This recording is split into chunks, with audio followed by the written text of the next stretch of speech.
Hello again. Well, this afternoon I am joined by a very special friend of mine, Tiina, with two eyes. Yeah, nice to see. Two eyes. Tiina, you may remember, was going to join us last year. She joined us remotely. She provided a video recording of her talk because she was really sick last year. So she's not going to be sick this year. No, No, nothing. no, no, no, no.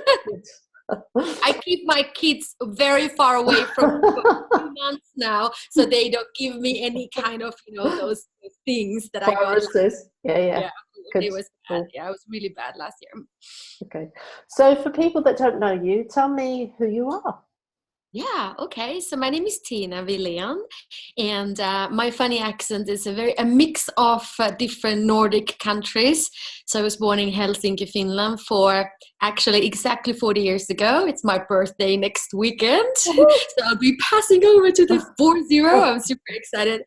And I moved to Sweden for 20 years ago. Why? Because I think Swedish guys are really good looking. So when I was 19, I was thinking I'm gonna go there. So I came to Sweden and I was supposed to stay for 1 year, 2 years, and now 20 years later, married to a Swedish dude, good looking, funny guy, and we have 2 children. We live here, so obviously it was a good choice. I work well. I'm an engineer. That's my first kind of professional background, and I worked in IT, as you do if you're an engineer and you go into IT. So I worked in IT and finance and a lot of different kind of positions in Stockholm and also internationally. I used to live in Shanghai. I did my thesis work there, and I worked with the international teams until a few years back now. That was a while ago. I just felt that maybe I'm supposed to do something else, and I started blogging, and I started that for a long time ago, and I got into interior design blogging because I just love interior design, and that was my hobby. And then a few years later, and this was in 2008, so this was a long time ago. It was before any social media, any that kind of, it was just, Blogspot or whatever it was then. And blogging and connecting with people online, it was really, really fun. Also because I'm an engineer, so I really like the kind of writing code and those things. So creating websites and blogs and HTML stuff for what you did then. And that somehow led to the fact that I wanted to monetize it. I never wanted to monetize a blog. I wanted to create a brand. So I decided a few years afterwards, when I started blogging and was working in a corporate, I wanted to create a collection of home textiles because that was my interest. So I saw a trend in US, and I wanted to bring that trend to the Nordics, and so I did, and I had no idea what I was doing. And there's a lot of testing and trial and error and dreaming and all that. And then we got kids, and I was, during those years, I don't really remember what happened because it was just so many kids and stuff we did, and we had 2 children within 2 years, so a busy years. Yeah. And then I think it was in 2015, so a couple of years ago now, I decided, we also built this house, and we were moving around Stockholm and renovating a house and sold it and built a new one, and a lot of moving parts. I decided that I cannot go back to my corporate. I can't do it. I always say, us who are not born in the 2000, a little bit earlier than 2000, you remember this, nobody puts baby in a corner. Yeah. That thing. Yeah. So I always say, nobody puts this baby in an office again. I cannot do it. I'm too rebel. I'm too independent. I just can't do it.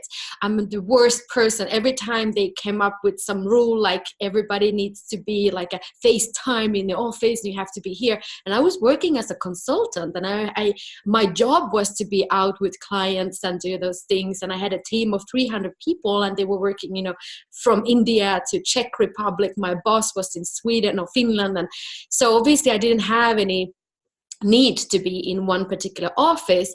But then they started kind of creating the rules in my previous job that now you have to be more in this office. And I said, no, I can't, because I work really effectively, but I work wherever I am.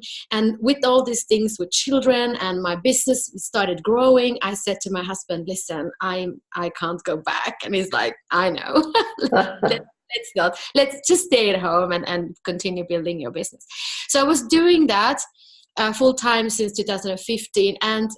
But what happened then, during maybe coming couple of years, I realized that I really, really love building business, and I really love these things like marketing and branding, and that's what you do when you have a design business. Design part is so tiny part of running an international brand. We were selling in 15 countries through retail stores and distributors and agencies and trade fairs and all those, through Amazon, and we had Volvo Cars as the biggest client. And I realized that I love building businesses. I love that concept creation, marketing part. I like selling too, but I was just building a wrong business. So I started missing the complexity of technology, the IT world, the consulting and coaching, which I found as a little accident, because people started coming to me. A lot of creative women came to me, and they asked me, like, how did you go from engineer, IT, finance to start a quite popular home decor brand? How did you do that? And I said, I don't know. Let me put it together. Maybe let me just think about what did I do. So there. Then I realized here a few years ago now that this was in 2016 and 17 particularly, I just realized that I want to build a business. I just want to build a different business. So today what I do, I have a consulting/coaching company, and we do exactly that. We run a program which is up to 1 year program, and it's an accelerator program for mostly women entrepreneurs. That's not a rule, but we have almost only women entrepreneurs. Most of them are not beginners. We have women who've been running businesses for 5 years, 10 years, and they want to systematize their businesses. They want to create systems and processes for marketing, client acquisition, and create these concepts that sell. So that's what we really help them to do. So we that's what I do. Okay. So, that's my professional background. A lot of turns, a lot of change, but I like it. I really like developing.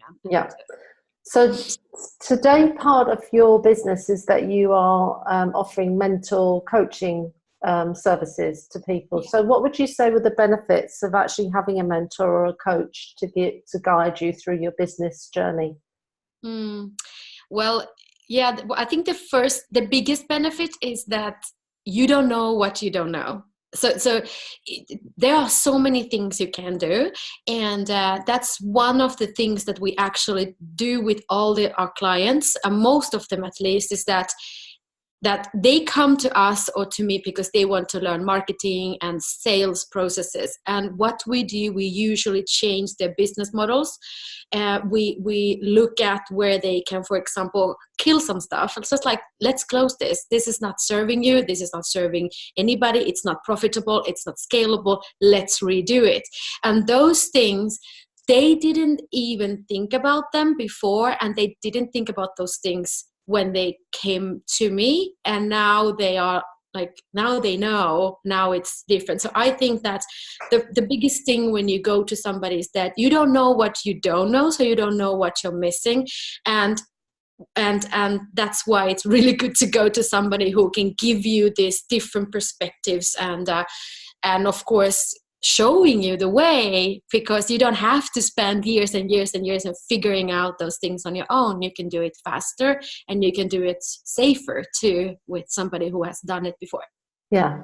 No, it's quite often easier when you're, because you get caught up in your own business, don't you? And you don't see the wood for the trees. And if somebody gives you an overview of, have you actually thought about getting rid of that, doing this, it completely transforms your business. And it's also, it's also what I can see, that I've been in online for many, many years, and I know there's so much stuff online you can do, and you listen to probably many of here as well, and listening to like 55 different experts, and they all teach their own stuff and own things, and it just gets very, very confusing. So because if somebody talks about this, and this is the best thing, and this is the best thing, and all have and it doesn't really, you don't know how that would relate to your business, how that would fit with your business model.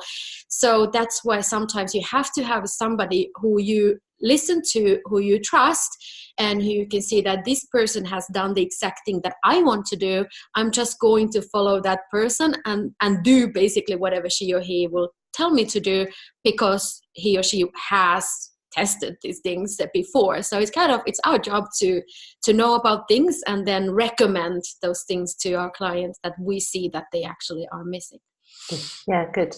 So for the International Women's Day conference, which is fast approaching, your topic is position yourself as an expert in surprisingly simple steps. So give us an overview of your talk. Yeah, so we're going to first talk about why you have to think about becoming an expert. And it doesn't really matter what you sell. If you sell home decor, if you sell coaching services, you need to position yourself as an expert. So first we're going to talk about that, why it is so important, and what this expert positioning will do for your marketing and sales as well, how it really can increase and make your marketing easy, and also your sales processes very easy. Then we're going to look at how you can do that. And I know that so many women, excuse me for saying this, but I believe it's true, we have such a hard time in actually claiming the status. We don't want to go out there and say, listen, I'm an expert and I'm really good at my stuff. So I'm going to give you some tools that you can use right away and start really practicing those things that will help you to claim your status and really understand how you can become an expert and how you can be seen as an expert by others. Great. That sounds very exciting. You're absolutely right. I mean, we quite often need a buddy to actually say, no, actually, you are good at this. Because we never pat ourselves on the back and congratulate even things that we achieve. And I was talking to somebody the other day about how quickly we move forward from something we've done successfully and move straight forward and don't actually celebrate that thing that we've just achieved. We quickly want to get on to the next thing, but we should actually spend time celebrating on how much we've achieved. Yeah, that's true. And also one thing I was thinking, that everything that we've done so far, I mean, we all have our experiences, we have educations, and we've done some things that went really well and some things not so much. And all those things, they are really adding up to this expertise. So what I mean by expertise, it's not only maybe that thing, like I'm a Facebook expert or this. It's the kind of combination of things that you've experienced before, and your educational background, all these things that you do that will create you as an very unique expert, your way of teaching or showing and getting the results for your clients. And that thing we're going to practice. Good, exciting. Yeah.